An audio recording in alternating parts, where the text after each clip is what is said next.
Namaskar, Mantri Mahoday. Thank you very, very much on behalf of ASSOCHAM, on behalf of everybody on the membership, on the panel. A very, very warm welcome to the Honorable Minister Shri Arjun Ram Mehwal ji.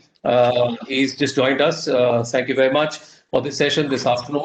Just to give you, we are celebrating the foundation over the 5 years.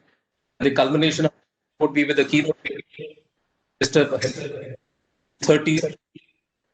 So that's the whole truck we have on every day, multiple sessions. So Honorable Minister is joining the session on strengthening auto manufacturing to drive the economic growth. So in 101 years of ASSOCHAM, we've gone through the ups and downs, and we are completely convinced that the inherent strength of this country is very robust. With the macros in condition and the huge talent pool that we have within India, I think we will emerge very strongly out of this post-COVID issues that we are talking about. This sector can really drive economic growth, and we are here to listen to you today as to how this would and are the things that need to be done by the industry, by the government to really leapfrog this. The importance of this sector, sir, is ever so more. Sector सिर्फ एक product manufacture नहीं करता है, but ये एक ऐसी चीज है जो एक लाइवलीहुड से कनेक्टेड है. It supports manufacturing at a very large scale, but it is supporting the MSMEs and the trade on the ground. So जितना automotive business reach कर पाता है, I don't think other than agriculture कई और चीज ऐसे reach करती है. They help you build capacity, they help you build capability, they improve the productivity, they help build efficiencies of the system, standardization processes, and also the high class quality that one sees in manufacturing across the world. I think it is an exceptionally important sector which has helped you get the largest quantity of FDI. It's almost 5% of the total number and almost $25 billion in the last 2 decades, which is a substantial number. It plays a very major role in the world, whether it is a component or a finished product, two-wheeler, four-wheeler, or a CV, so to say.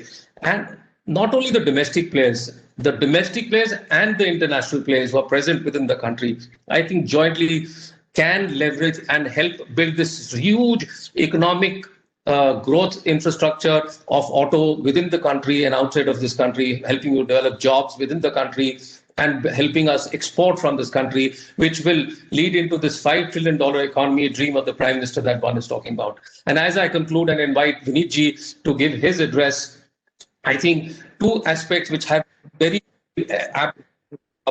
including the infrastructure expenditure, which would obviously help in terms of the CV and the commercial space. Obviously, a lot needs to be done on the demand side so that the two-wheeler, four-wheeler space also starts to boom. And finally, I would talk about the PLI, which is a significant jump for the competitiveness of the sector. And I think a lot of people will discuss most of the topics that I touched upon during this session. So thank you very much. Once again, आपका बड़ा बड़ा अभिनंदन और स्वागत है. And over to you, Vineet ji. Thank you very much.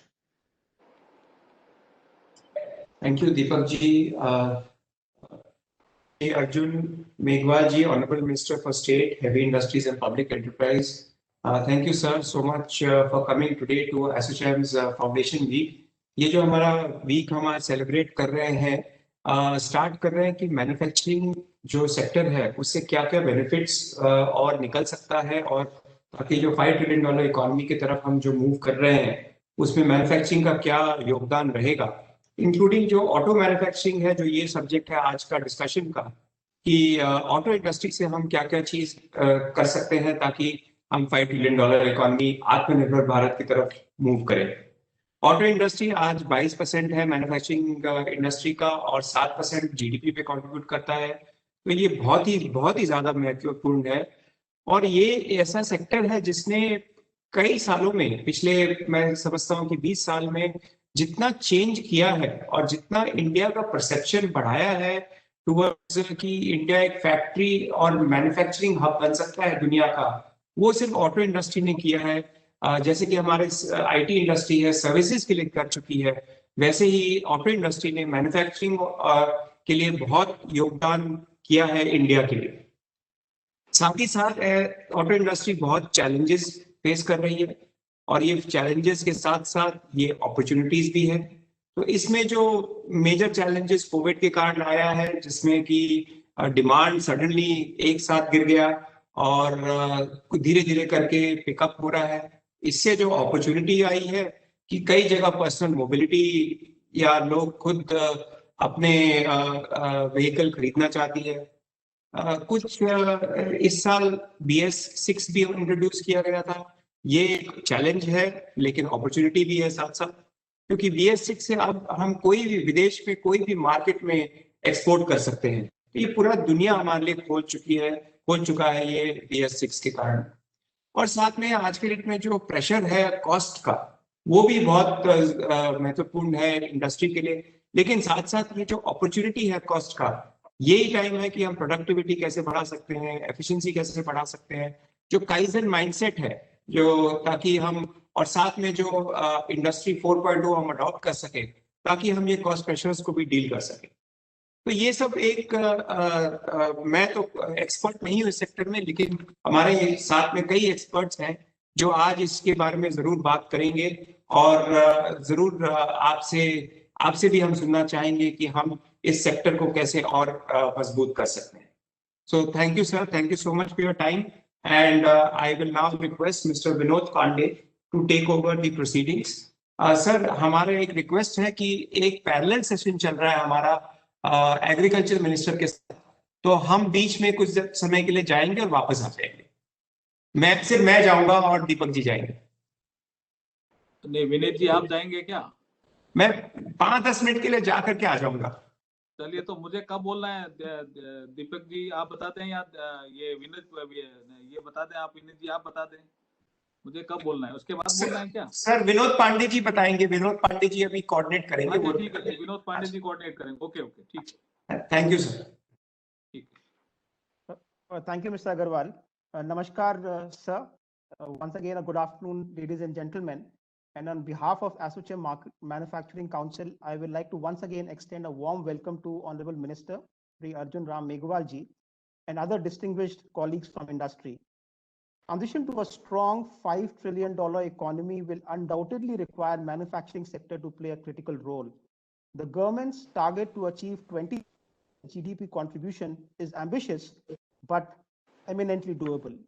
The Indian automotive industry plays a significant role, contributes about 49% to manufacturing GDP, and provides employment to over 32 million people.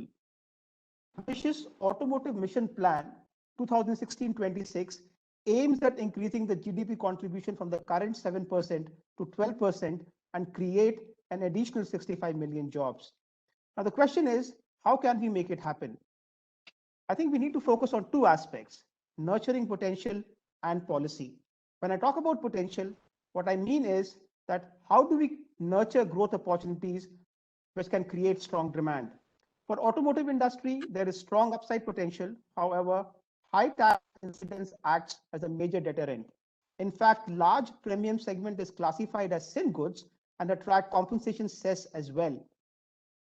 Discrimination in tax structure against large premium cars has artificially impeded the development of the segment, and it needs to be rationalized. It is equally important for us to expand the export opportunities by securing global market access for products made in India. Economic cooperation and free trade agreements with key trade partners can provide a lot of impetus. Mexico is a great example of attracting significant manufacturing investments in automotive sector, leveraging several FTAs. Therefore, आपसे request है कि automotive sector के लिए there is a need for rationalizing the GST rates, and it is also important for us to evaluate favorable free trade agreements with major trading partners. But the second most important aspect is the policy lever. And I think the objective of any policy framework is to improve ease of doing business and provide long-term clarity. The challenges posed by abrupt policy change without sufficient transition period shatter the confidence of OEMs and hurt further investments. In recent times, there have been a spate of quality control orders on safety glass, wheel rims, etc., and also import restrictions on tires. These have resulted in hardships, uncertainties, and may potentially result in major business disruption. Let me re-emphasize that stable, transparent, and consistent policy framework is an important prerequisite for ease of doing business and for attracting manufacturing investments. The policy frame also needs to support new technology. आजकल government का बहुत important focus है electric mobility पे, and therefore India has a great potential to be an important market and a very key manufacturing hub. However, this will also need long-term policy clarity, development of EV ecosystem, and market creation. Therefore, our strong recommendation is to work closely with the industry and develop a long-term policy and regulatory roadmap. I'm confident that concerted efforts by all stakeholders will provide an excellent foundation to transform, excel, and claim leadership position in the global manufacturing landscape. Thank you so much. We have got many auto industry stalwarts joining us today. Let me start with Mr. R.S. Kalsi, Executive Board Member, Maruti Suzuki, to share his thoughts. Over to you, Mr. Kalsi. Honorable Minister Shri Arjun Ram Meghwal ji, my fellow panelists, ladies and gentlemen, a very good afternoon to all of you.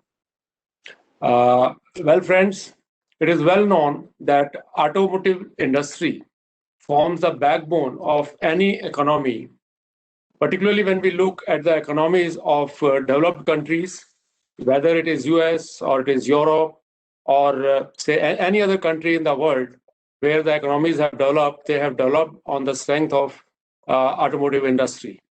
And I'm glad to say that in the past 2 decades, Indian automotive industry is developing in a big way. As has already been said, that 49% of the manufacturing GDP comes from automotive industry, and it employs more than 30 million people directly and indirectly. In fact, the figure is at 37 million as per my information. And also it introduces perpetual employment in the sense that once a plant has been set up, it is rolling out cars, two-wheelers, day in, day out, or trucks. Then it is generating employment opportunities for the drivers also, for the mechanics, and a whole set of infrastructure required for servicing. So on an ongoing basis, this industry goes on generating more and more employment. And at the back end, there are a whole set of industries, be it steel industry, rubber, plastics, castings, machinings, all kinds of technologies and industries develop on the strength of automobile industry. Then at the front end, there are jobs created at dealerships, there are jobs created with the, say, service industry. A lot of mechanics get engaged with the, say, vehicle service and repair. Not only this, as Indian automotive industry is exporting large number of vehicles, be it two-wheelers, passenger vehicles, tractors, or even heavy vehicles, we are generating a huge stream of foreign exchange. Apart from this, it is very important to note that today we are the largest manufacturers of two-wheeler, three-wheeler, and tractors in the world, which gives us quite a big distinction. And we were nowhere a few decades ago on the passenger car manufacturing map. And today we are the 4th largest nation of manufacturing, say, passenger cars, and 3rd largest producer of heavy trucks. So with all these distinctions, importance of automotive industry becomes very, very high for the development of the nation. And it is very important that government creates an environment which facilitates the growth of this industry. And marching towards the vision of our Honorable Prime Minister of taking India to a $5 trillion economy, I think automotive industry has to play a major role in that direction. And if we talk about the growth potential, I think there is a huge growth potential considering the fact that our nation has only, say, about 21 to 22 cars per 1,000, while in the developed world, it is anything between, say, 500 cars to 900 cars per 1,000 if we talk about Europe or if we talk about US. So there's a huge potential, huge unmet demand. But what is important here is to create an environment of affordability. So on the manufacturing side, it is very important that we work towards Atmanirbhar Bharat and try to manufacture each and every component that goes into the vehicle right in our country. And I think recent crisis of COVID has shown us that India can do anything that it has to do or it decides to do.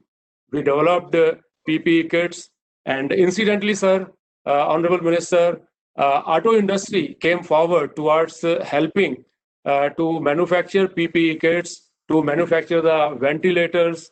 When the COVID crisis came, these items were being imported till then, and not even a single PPE kit was being made in India till the time we face this COVID environment. So auto industry has huge potential, huge capabilities to bring the technology and also to produce these technology oriented components in our country. So the entire auto value chain has to be managed in such a fashion that we reduce our reliance on the imports and we manufacture these components in India.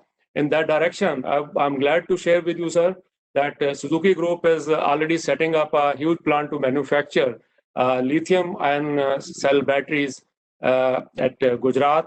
And we are the first one in the nation to manufacture the cells here and bring the cell technology as we march towards, say, producing electric vehicles or hybrid vehicles.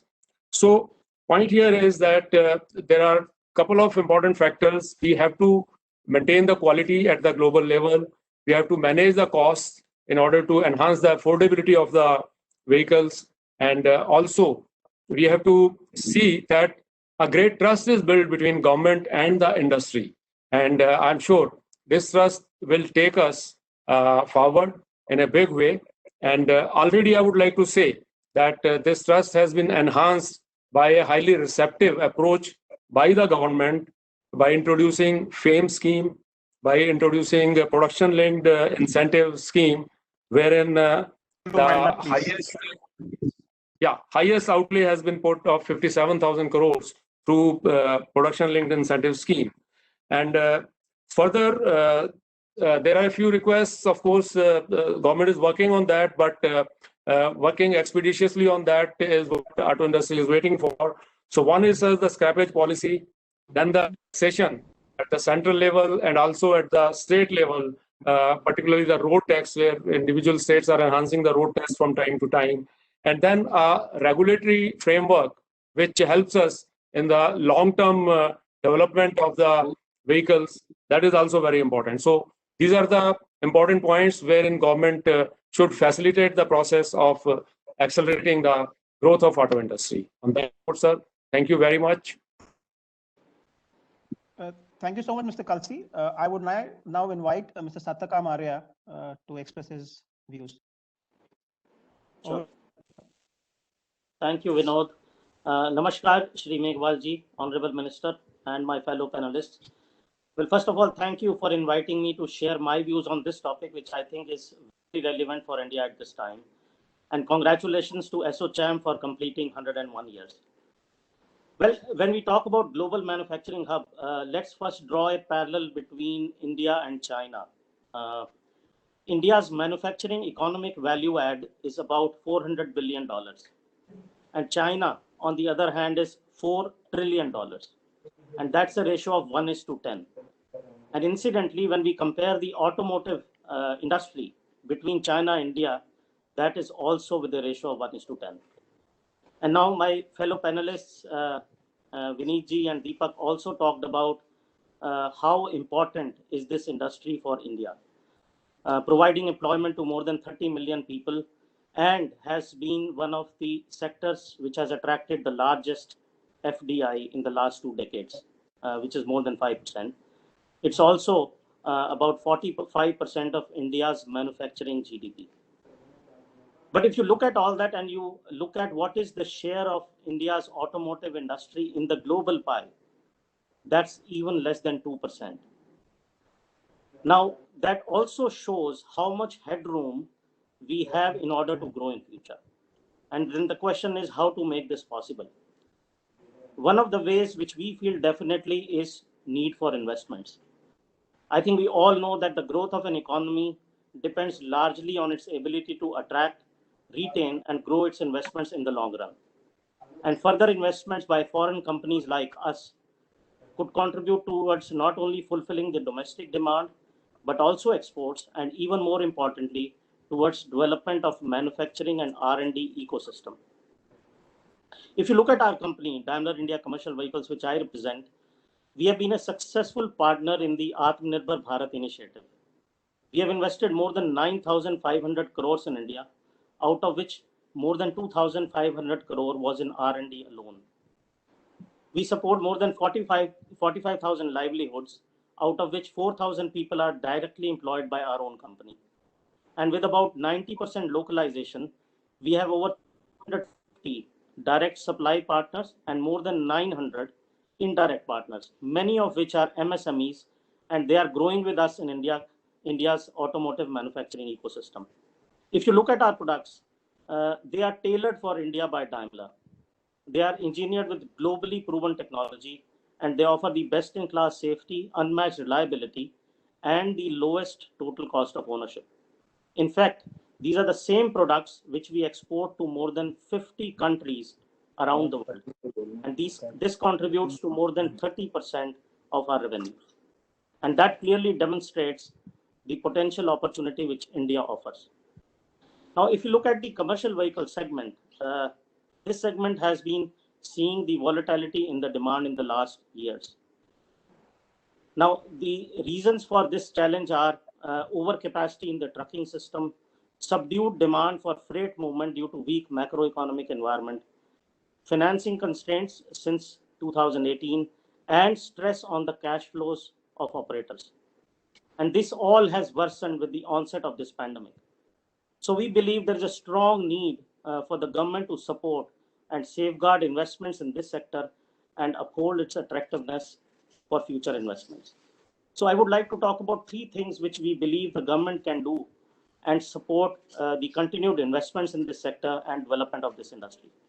Well, the first one is the government has already created an environment which is conducive to business in India by bringing in line the corporate tax rates as per global benchmarks. I think the same needs to be supported with policy changes to help sustain investments through the tax loss carry forward rules. The global standards for the same range from 20 years to an indefinite period for a company to offset losses against future profits. In India, it stands at just 8 years. We believe that an extension on the tax loss carry forward from the present timeline of 8 years would allow companies to continue investing in India. The second is about PLI. This is a welcome step for the industry. And we believe that additional benefits could be extended to companies which have invested more than 5,000 crores or the companies which are planning to invest over 2,000 crores in the next years. I believe that this would support industries that are playing a crucial part in Atmanirbhar Bharat and are invested in making in India for the world. The third thing which my fellow panelists also mentioned is the scrappage policy. We believe that this should be urgently implemented to phase out commercial vehicles that are more than 15 years old. Just to draw a comparison here, 10 to 12 BS6 trucks produce the same amount of NOx and particulate matter as one BS3 truck. Introduction of BS6 will not reduce pollution, it will only add less going forward. What will reduce it is to take off the old, less fuel efficient and more polluting vehicles off the roads. On the other hand, it will also benefit the CV segment by generating much needed demand and promote vehicles that are safer, greener and more fuel efficient. We believe that these policy measures could further strengthen the confidence existing investors have shown in India and would attract future investments as well, helping to achieve our common vision of India becoming a $5 trillion economy and a global manufacturing hub.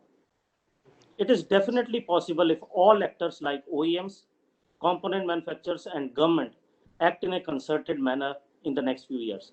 The government should act as a facilitator by providing a supportive policy environment and required infrastructure for manufacturing plus supply chain, while industry please wind up. Mr. Arya, please wind Yeah, up.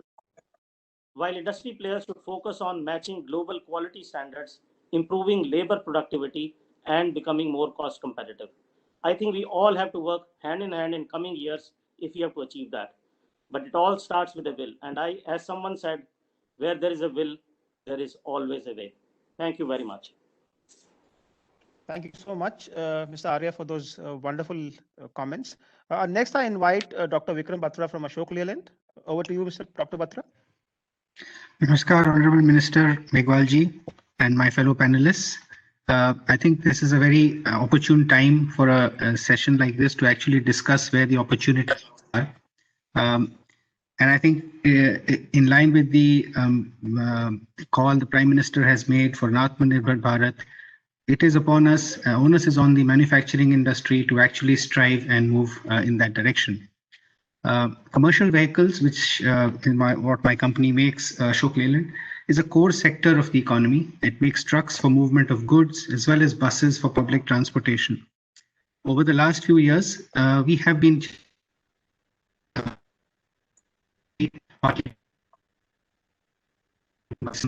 change. Has of course further deteriorated the sector, and we are already seeing significant slowdown in the first half of this year.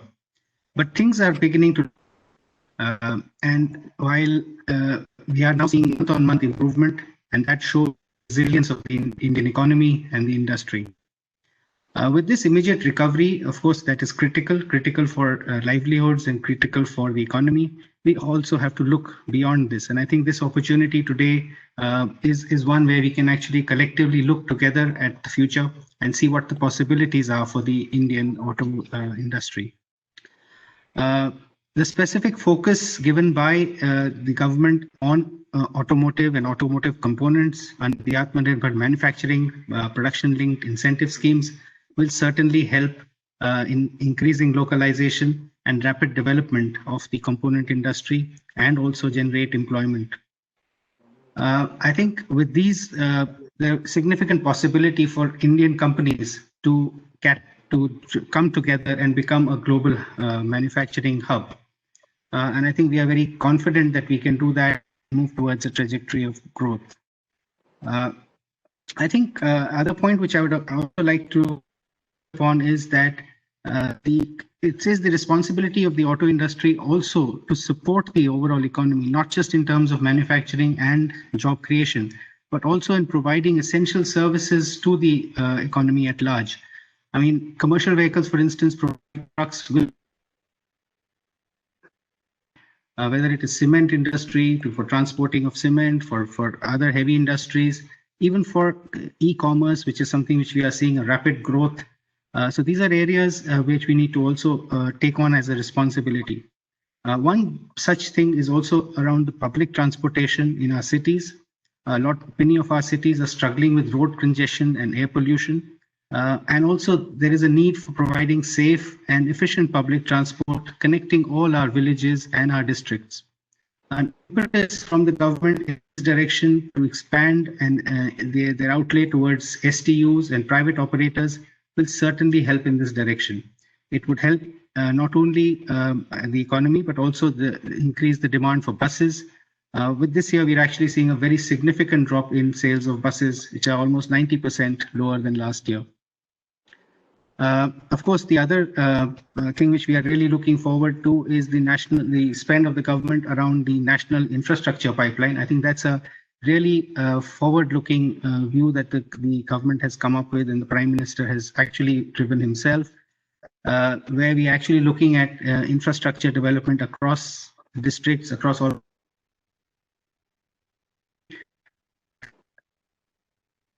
As we all know,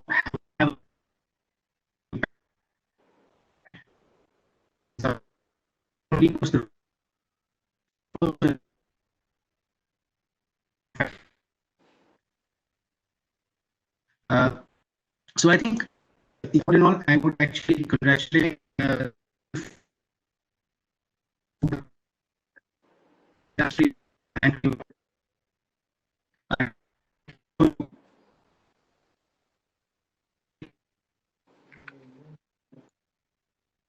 Yeah.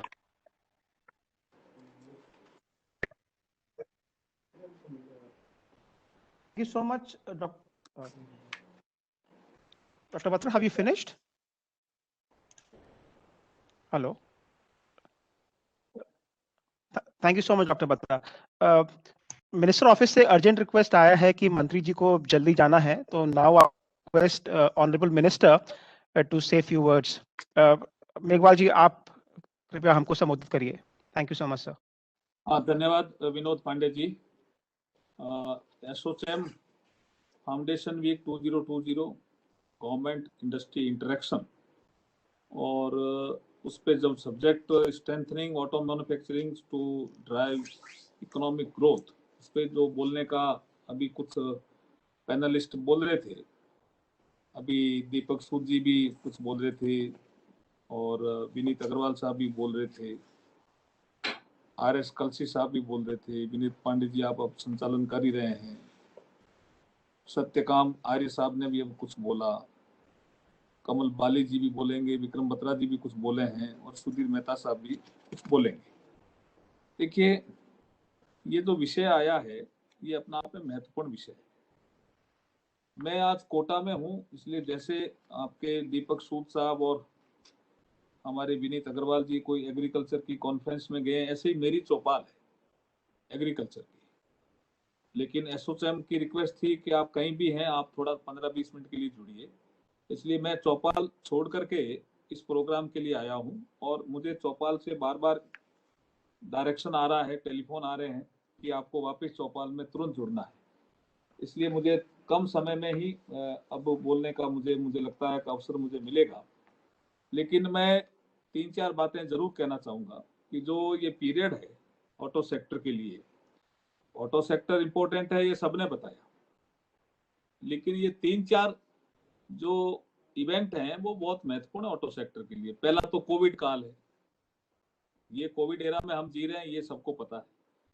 ये ऐसा एक transitional period है जिसमें auto sector BS4 से BS6 में गया, ये भी सबको पता है. और कार्बन एमिशन कम करने के लिए हमें इलेक्ट्रिक व्हीकल भी और व्हीकल की और भी तेजी से बढ़ना है, चार्जिंग स्टेशन भी तेजी से विकसित करने हैं, ये भी एक कालखंड है. इन सब के बावजूद भी अभी जो रिसेंट पिछले 3 महीने की जो हमें डेटा मिले हैं या हमें जो आपके आंकड़े मिले हैं वो उत्साहवर्धक है ऑटो सेक्टर के लिए. और आत्मनिर्भर भारत अभियान जिसका जिक्र आया, ये 12 मई 2020 को प्रधानमंत्री जी ने कहा था कि भारत को 21वीं सदी का भारत बनना है, इसके लिए एक ही रास्ता है, आत्मनिर्भर भारत अभियान. ये आत्मनिर्भर भारत अभियान खाली इंपोर्ट कम कर दें या किसी सेक्टर में उन्नति कर लें, ऐसा नहीं है. We have to develop in toto, from concept to clear thought, ये पूरे सेक्टर में, मैन्युफैक्चरिंग सेक्टर तक.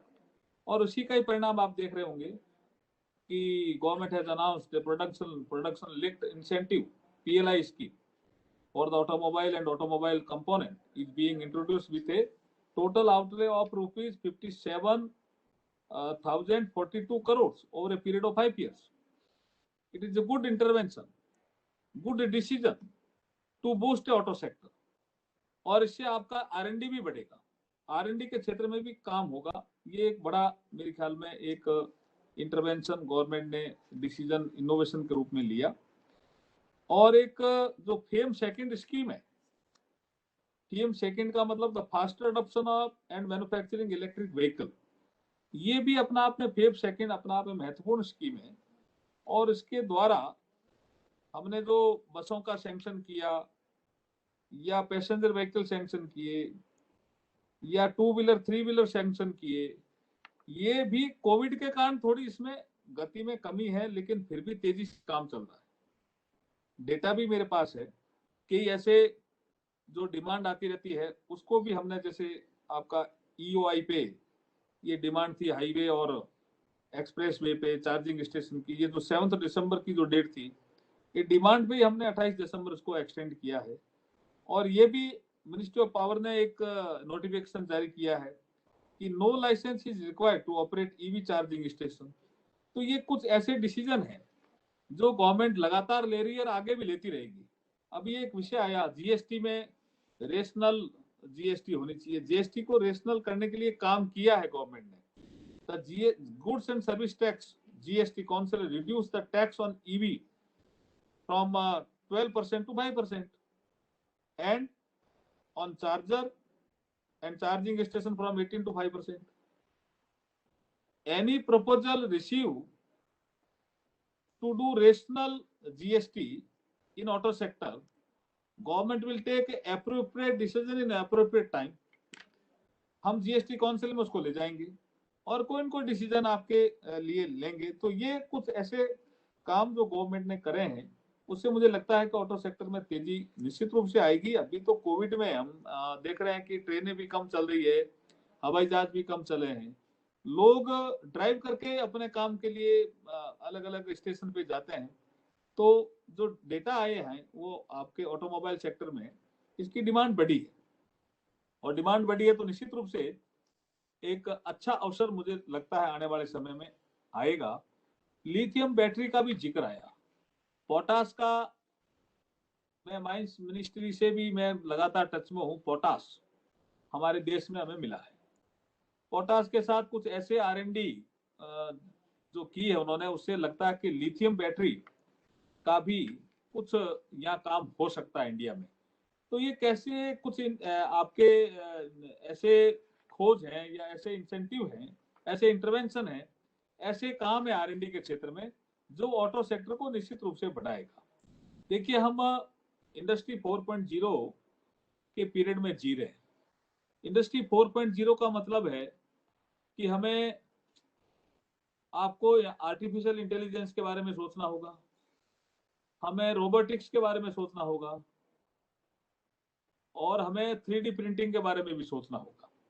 अब इसमें जो हमारी टेस्टिंग फैसिलिटी है ऑटो सेक्टर में, वो तेजी से आर्टिफिशियल इंटेलिजेंस को की टेक्निक को अपना रही है। जितने भी यहाँ स्टेक होल्डर जुड़े हुए हैं उनसे मेरा अनुरोध है कि आर्टिफिशियल इंटेलिजेंस टेक्निक को जिस रूप में भी आप अपनाएं, आप R&D के क्षेत्र में तेजी से काम करें, जिससे जो BS6 आने के बाद जो ऑटो सेक्टर में पूरी दुनिया एक मार्केट हो गया है, उसका हम लाभ उठा सकें। हम मानते हैं कि कोविड कालखंड में ये बहुत बड़ी आपदा है, लेकिन आपदा को अवसर में हमें बदलना ही पड़ेगा। और प्रधानमंत्री जी कई बार कह चुके हैं कि माना कि आपदा बहुत बड़ी है, लेकिन फिर भी इस आपदा को अवसर में बदलना ही पड़ेगा, और उसका एक ही तरीका है आत्मनिर्भर भारत अभियान। हमें R&D के क्षेत्र में भी तेजी से बढ़ना है, हमें इनोवेशन के क्षेत्र में भी तेजी से बढ़ना है, हमें आर्टिफिशियल इंटेलिजेंस की तकनीक को भी विकसित करना है, हमें दुनिया में जो टेक्नोलॉजिकल डेवलपमेंट हो रहा है उसके साथ कदम से कदम मिला करके आगे बढ़ना है, कार्बन एमिशन को भी कम करना है, फेम स्कीम को भी आगे बढ़ाना है। लेकिन आपके तो सुझाव जीएसटी के लिए या और किसी के लिए आएंगे तो निश्चित रूप से उचित प्लेटफॉर्म पे ले जा करके उनका हल निकालने का प्रयास करेंगे। क्योंकि मुझे आज किसान चौपाल में जाना है और बार बार टेलीफोन आ रहे हैं, इसलिए मैं मेरी बात को यहीं विराम दूंगा और मैं पुनः एसोचैम को बधाई देता हूं फाउंडेशन वीक के लिए। और 100 वर्ष पूरे किए और 101वां वर्ष है ये एसोचैम का। एसोचैम ने अलग अलग क्षेत्रों में, सब क्षेत्रों में वो वर्कशॉप भी करती है, सिंपोजियम भी करती है, सेमिनार भी करती है, ऐसे प्रोग्राम भी करती है।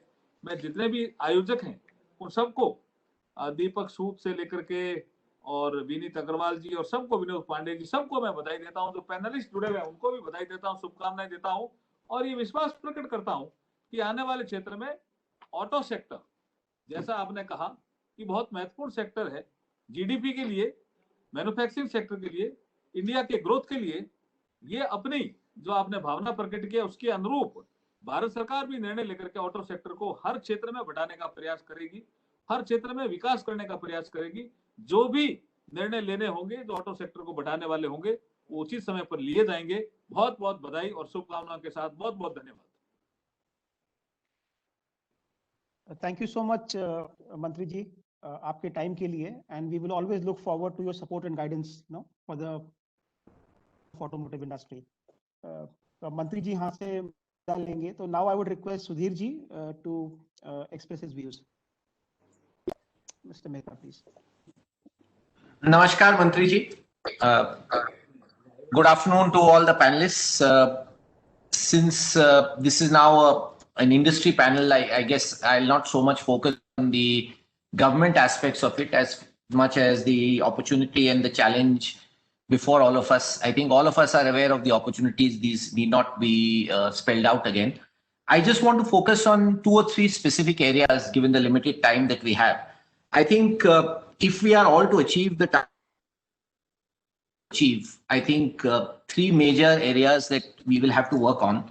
One is, I think, the cost of capital for the industry. Globally, if we want to be competitive and we want to get into an export situation, and given the kind of investments which are now being spoken about, I think that one of the key challenges will be to get as close to a global cost of capital as possible. European, US, or developed country economies are now virtually at a zero cost of capital. Versus that, India is still where our cost of capital is much higher, and this is an arbitrage or a difference that we need to bridge. And many sub-measures. We don't have the time today to go into the detailing, but I think this is one aspect which clearly from a cost point of view, given the heavy investments which will be needed in the industry after labor cost and after the other costs, this is something that we need to bridge if we want to be globally competitive. I think if we want to focus on exports, clearly our ports need to change.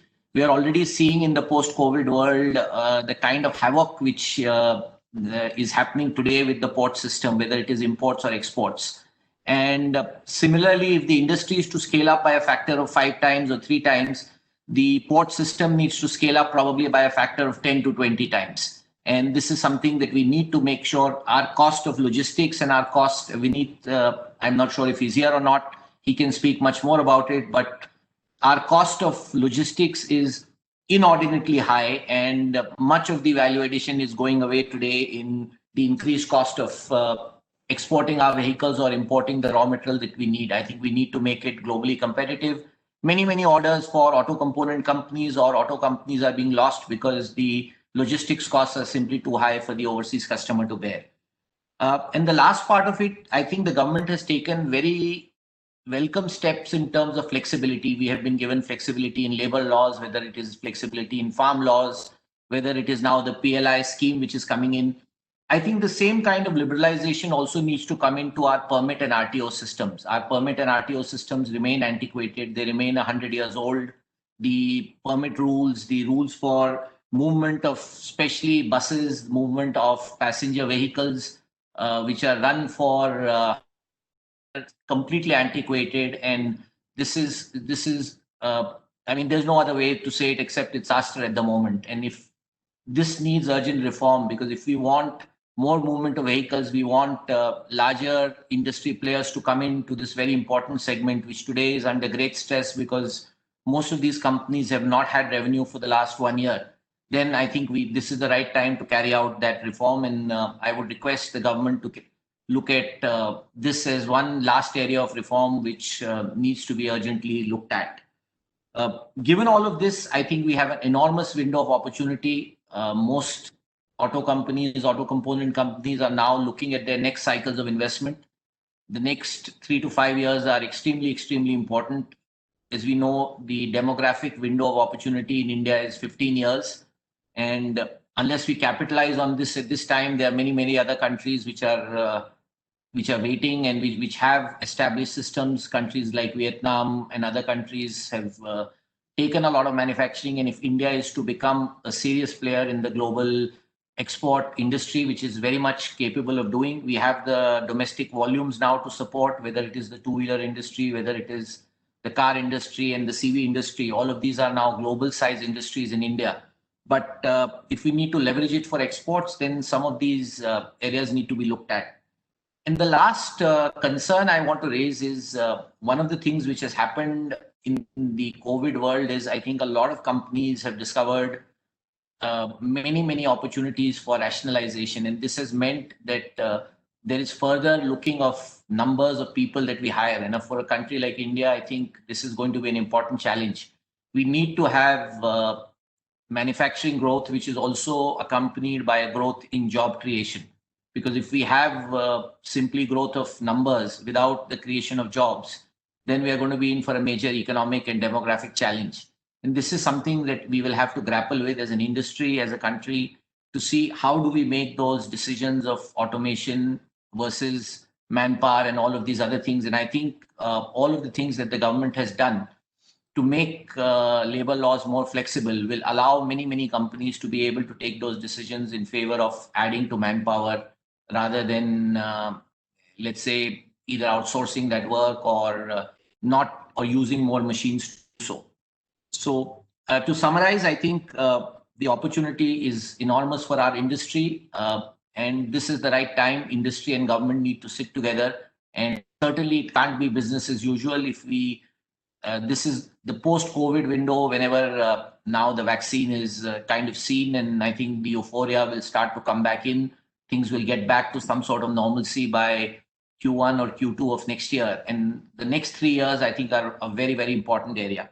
And the last thing which I want to mention here is also commodity prices. I think very important that there is stability, and this is as much the job of industry as it's of government, that there needs to be some sort of stability in commodity pricing, because otherwise it's going to become impossible for us to compete on long-term global orders or on government tenders in India, which tend to have a long lead time. And if we have the kind of spikes which are today occurring in commodity prices, I think long-term this will be a major challenge for the industry. Thank you. So much, Mr. Mehta, for some excellent input. And now I would request Mr. Naveen Munjal to present the vote and, of course, give his closing remarks. Thank you so much. Thank you all. It's indeed a pleasure to be here today. To all my fellow panelists and members of ASSOCHAM, it's a great pleasure for me to be addressing this ASSOCHAM's Foundation Day today. I was very pleased to hear my fellow panelists and also talk about the push towards electric mobility, and also the Minister talk about the shift towards electric mobility. I was very happy to hear Mr. Kalsi talking about the battery project, lithium-ion battery project in Gujarat, and also affordability, which is a key in making electric vehicles more accessible to people. While the Minister spoke about various parameters and various schemes in place, FAME 2, we've been talking about Atmanirbhar Abhiman program and PLI scheme, amongst others. While the tailwinds are very strong towards electric mobility, there are certain factors which still need to be done. FAME 2 is a good scheme, but is it being as successful, and could it do with some changes? And that's something that should be looked at. So there are a number of changes which have to be done, which are both monetary and non-monetary. Some of them being incentivization to the customer to purchase electric mobility. We do know for a fact that when you compare electric versus IC, at the outset, the initial purchase price of electric is higher than that of IC. So that's got to be offset, because the customer will not switch to electric unless the price parity is there to a great deal. Second is financing, which is a big problem at this point of time. So majority of the electric vehicles are not really getting financed. India is the majority of the market is a two-wheeler market. 80% of the vehicles on the road are two-wheelers. And those are vehicles which will get converted first simply because of the price parity which exists. The next factor, which is a very important one, is the conversion of last mile logistics to electric. And even a more important one than that is basically the awareness programs. So when we talk about Swachh Bharat programs, and we talk about, why don't we talk about air pollution as being the primary, as being a very important factor as well. So electric vehicles are changing in the world as we know it. There are numerous governments are passing very stringent laws on emissions and setting up very stringent deadlines, whether it's 2030 or 35 or 25 or whatever be the case, of conversion towards electric. 2020, as we all know, has been a very challenging year for us. The pandemic has spared no individual, it's been created havoc through the country. But a very important factor was pre-pandemic, we had 14 of the 20 most polluted cities in the world in India. The first few weeks of the pandemic, we came down to 3, and now we are inching back up again. So which means that, which goes to prove that we have to shift towards clean mobility. Electric two-wheeler market in India has been on a growth path since pandemic for various reasons, whether it's public transport or it's the convenience or people wanting to shift more towards personal mobility. People are realizing the importance and switching to emission-free transport. And two-wheelers, like I said, absolutely make sense. So I'm very happy to hear the remarks today. And I look forward to interacting with all of you again in the very near future. Thank you. It's a pleasure being here today.